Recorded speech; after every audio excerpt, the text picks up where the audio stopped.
get into these Biden pardons. We're going to start breaking them down a little bit. There were 1,499 pardons, commutations, and some of these things boggle the mind. Now, I'll tell you that it's in any situation where a president is engaged in the pardon process, you're going to have something you disagree with.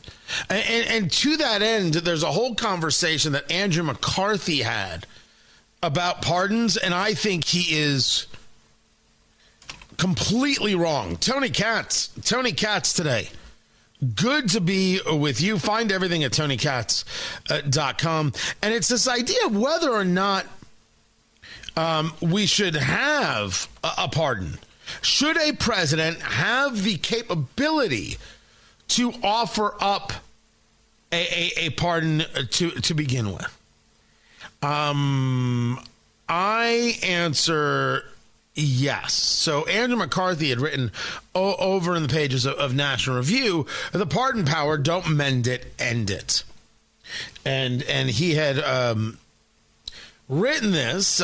He talking about the history of presidential pardons. So Articles 2, Section 2 of the U.S. Constitution, and how Hamilton, speaking of Hamilton, as I was talking about earlier, urged that benign prerogative could be invoked in seasons of insurrection or rebellion because, quote, there are often critical moments when a well-timed offer of pardon to the insurgents or rebels may restore the tranquility of the Commonwealth. If I were to translate that, I'd say the reason for the pardon is to bring down the temperature. And to bring down the temperature might very well be instrumental in the securing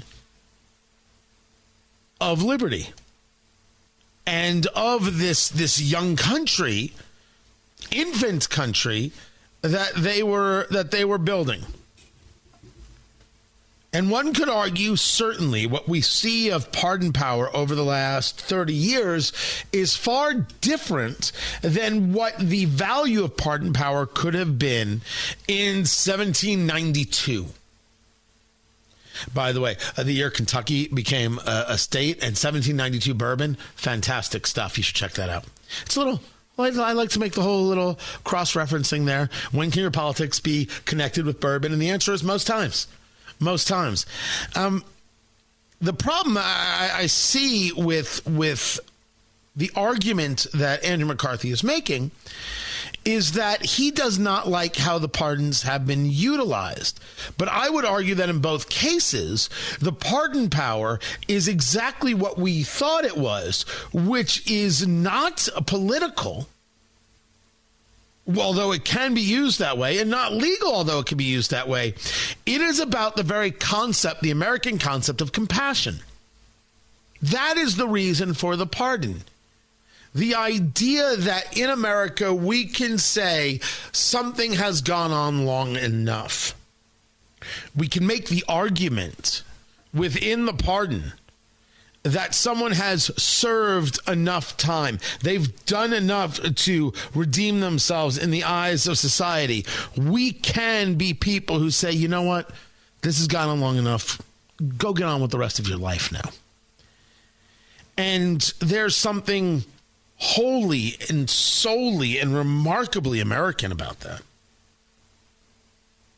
Incredibly American about that. You know, it's like the whole concept of charity. I would argue that charity from its in its conception is a wholly an American concept. Just like the idea of the club. When you take a look at, let's say, the writings of de Tocqueville, right, Alexis de Tocqueville and Democracy in America, part of the thing that caused a lot of not consternation, but surprise and just awe was the idea that Americans weren't waiting for their government to go get something done. They started a group, they started a club, they got an organization together, and they solved the problem. They didn't wait for others. They just did the damn thing. Shocking stuff, because that's not how it happened. The act of charity, the idea that you would give to others as a part of your daily dealings. 10% to the savings, 10% to the collection plate, and you lived on the rest.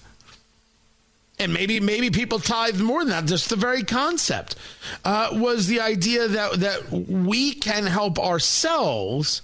It wasn't government delivering the help. And it wasn't waiting on government to do that. So it became it's a very proactive move. Charity in and of itself is about proaction, not reaction.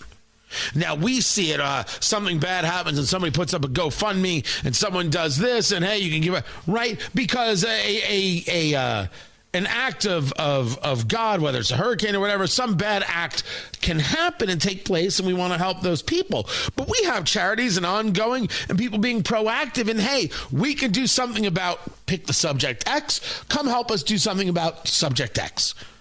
That is unique. And it is indeed, as I discussed it, a proactive move. I think the pardon fits into this very, very snugly, that its purpose is a reminder of being a compassionate nation. But I will not disagree that sometimes these pardons are sizzling hot garbage. This brings us to Joe Biden. Joe Biden engaged a pardon of a judge. One of those people is Michael Conahan. Michael Conahan was a judge in Pennsylvania. It was a nice write-up from hotair.com. The judge, one of the judges, amongst others, ordered to spend 28 years in prison for a bribery scandal that prompted the state's high court to overturn thousands of juvenile convictions. In one of these cases, the judge, is it Ciavarella? Ciavarella. He was convicted of taking $1 million bribe from the builder of a pair of juvenile detention centers in a case that became known as Kids for Cash. The Pennsylvania Supreme Court overturned approximately 400,000 convictions issued by the judge, saying he violated the constitutional rights of juveniles. Let's take a moment with this. These judges found somebody who built these prisons for juveniles and said, hey, it'd be great if these prisons were full. And that way, maybe we could build some more prisons for juveniles. And the judge said, how much are you giving me? Sounds good. And put kids in juvenile detention that didn't need to go there. This is a guy who just got a pardon. That's an insane thing to do. That is a radical, despicable pardon to have occurred. And as you go through nearly 1,499 pardons, commutations, however it is you want to describe them based on the specific case, we're going to find things that make us sick to our stomach. Just like we found in the days of Clinton and Mark Rich. Things that will make us sick. They are despicable.